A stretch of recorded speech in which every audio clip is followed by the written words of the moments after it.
Hi everyone, मैं पूजा एक बार फिर से एक नए ब्लॉग में आप सभी का वेलकम करती हूँ। आशा करती हूँ आप सभी अच्छे होंगे और एक और छोटी सी मोटिवेशन वीडियो के साथ मैं हाजिर हो गई हूँ आपके सामने अपना नया वीडियो लेकर के।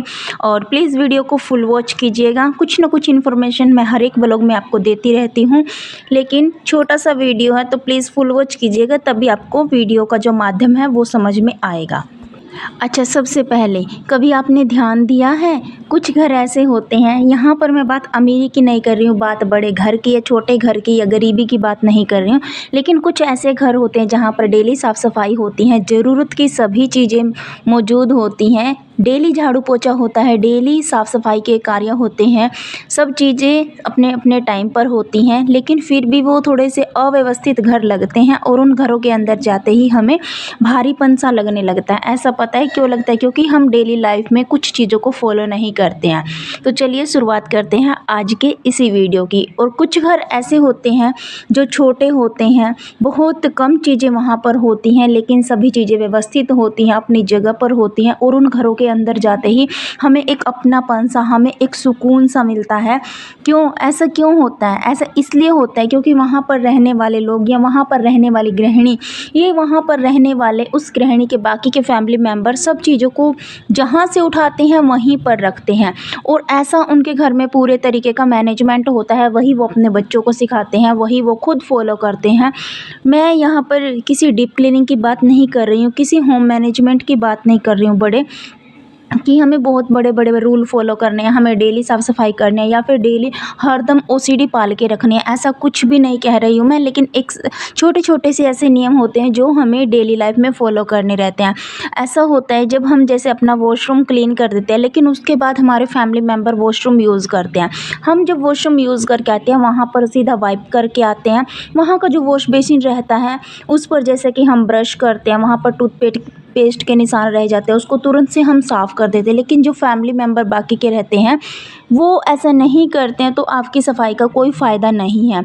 लेकिन सबके घर में ऐसे ना तो बच्चे मानते हैं ना हस्बैंड मानते हैं। लेकिन आपको एक होम मैनेजमेंट जब लेके चलना है तो धीरे धीरे करके अपने फैमिली मेम्बर को, बच्चों को तो छोटे से ही आदत डालनी पड़ती है, और तभी आपका जो है वॉशरूम क्लीन दिखेगा। जैसे कि हम वॉशरूम को पूरे तरीके से मान लो हमने क्लीन कर दिया है, लेकिन अगर कोई हमारे घर पे अचानक से आया है और उसको वॉशरूम यूज़ करना है, सीधा अगर उसने वॉश बेसिन के मिरर पर ज़रा सा भी छींटा देख लिया तो उसको लगेगा वॉशरूम क्लीन ही नहीं है, और जबकि हम पूरा वॉशरूम अच्छे से क्लीन कर देते हैं। इसीलिए छोटी छोटी सी चीज़ें जो हमें अपने बच्चों को, फैमिली मेम्बर को बोल के ही रखनी चाहिए, और उनको हैबिट हो जाती है धीरे धीरे। ऐसा नहीं है कि उनको हैबिट नहीं होती है। तो एक तो ये हो गया, हमें ये अपनी डेली लाइफ में फ़ॉलो करना रहता है। और एक किचन में जैसे हम तुरंत खुद काम करते हैं, खुद किचन को साफ़ करते हैं, तो बच्चों को भी यही चीज़ें हमें सिखानी चाहिए कि जहाँ से उन्होंने अपना टॉयज़ उठाया है या फिर अपनी किताबें उठाई हैं या फिर कोई भी चीज़ हो गई, उन्होंने अपने कपड़े निकाले हैं अलमीरा में से, तो तुरंत से जिस चीज़ को जहाँ से निकाला है उसको यूज़ करके तुरंत वहीं पर रख दें।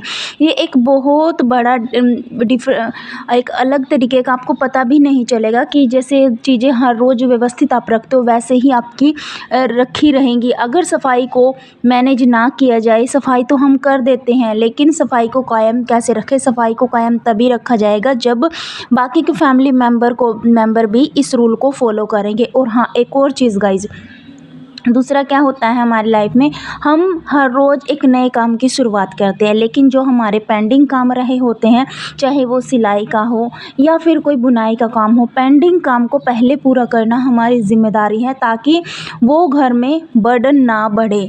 मान लीजिए हमने एक सूट को स्टिच करना है, पहले उसी को कंप्लीट कट करने के बाद कंप्लीट उसको स्टिच करके ही दूसरा सूट हम कट करें। या फिर कुछ भी चीज़ हमने बनानी शुरू किया, क्राफ्ट की हो, बुनाई की हो, सिलाई की हो, कढ़ाई की हो, या और भी चीज़ें हो सकती हैं जिनमें हाउसवाइफ में बहुत सारे मल्टी टैलेंट होते हैं, वो अपने अपने हिसाब से घर में काम करती हैं। तो गाइज़, उनको अपनी चीज़ें जो है अपना बर्डन नहीं बढ़ाना है, और एक काम को पूरा करने के बाद ही दूसरा शुरू करना है।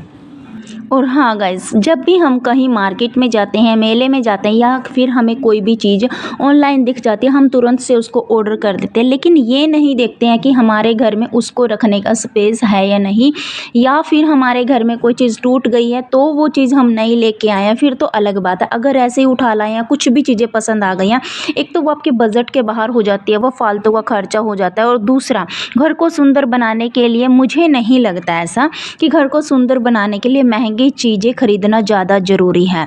ज़्यादा ज़रूरी है कि आप उन चीज़ों को यूज कैसे करते हो जो आपके घर में है, उनको कैसे मैनेज करते हो। और कई बार छोटी छोटी सी आदतें कितना बड़ा बदलाव आपकी लाइफ में लेके आ जाएंगी, तो वो आदतों को बदलने के बाद ही पता चलेगा। तो साफ़ सफाई ज़्यादा ज़रूरी है, लेकिन साफ़ सफाई को मेंटेन रखना उससे भी ज़्यादा ज़रूरी है। तो छोटी छोटी सी आदतें हैं, अपने बच्चों को भी आदत डालिए, आप खुद भी आदत डालिए। सबसे पहले मान लीजिए जैसे कि मैं हूँ, मैं अपने भगवान जी की पूजा करती हूँ, मैं अपने राधे कृष्ण को मानती हूँ, तो मेरे चलते मेरे बच्चे भी उस चीज़ को फॉलो करते हैं, तुरंत ऐसे ही करते हैं। मैंने उन पर कोई बर्डन नहीं बनाया, मेरे हस्बैंड भी मुझे देख देख के फॉलो करने लग गए हैं ये चीज़, और राधे कृष्ण को मानने लग गए हैं, तो फिर आदतों को क्यों नहीं मानेंगे। बहुत ज़्यादा असर पड़ता है। मान लीजिए मैं सुबह सुबह म्यूज़िक चलाऊँगी तो बच्चे वही म्यूज़िक गुनगुनाएंगे पूरा दिन, और मैं भजन चलाती हूँ, मेरे बच्चे भजन ही पूरा दिन गुनगुनाते हैं, या हस्बैंड भी मुँह से अच्छा निकालेंगे तो वो भी अच्छा ही निकालेंगे। हम अच्छा सुनेंगे, जो कुछ घर में आपके होगा अच्छा होगा तो वो अच्छा ही सीखेंगे, बुरा होगा बुरा सीखेंगे, झगड़ा होगा झगड़ा सीखेंगे। और आपके घर में भजन चल रहे हैं, वो भजन गुनगुनाएंगे, जैसी आदत आप फॉलो करोगे वैसी आदत आपके बच्चे फॉलो करेंगे। तो कुछ ऐसी छोटी छोटी सी बातें जिन चीज़ों को हमें ध्यान रखना चाहिए। होम मैनेजमेंट सिर्फ खाना बनाने का काम नहीं है हाउसवाइफ का, बाकी सारी चीज़ों का भी मैनेजमेंट रखना पड़ता है हाउसवाइफ को।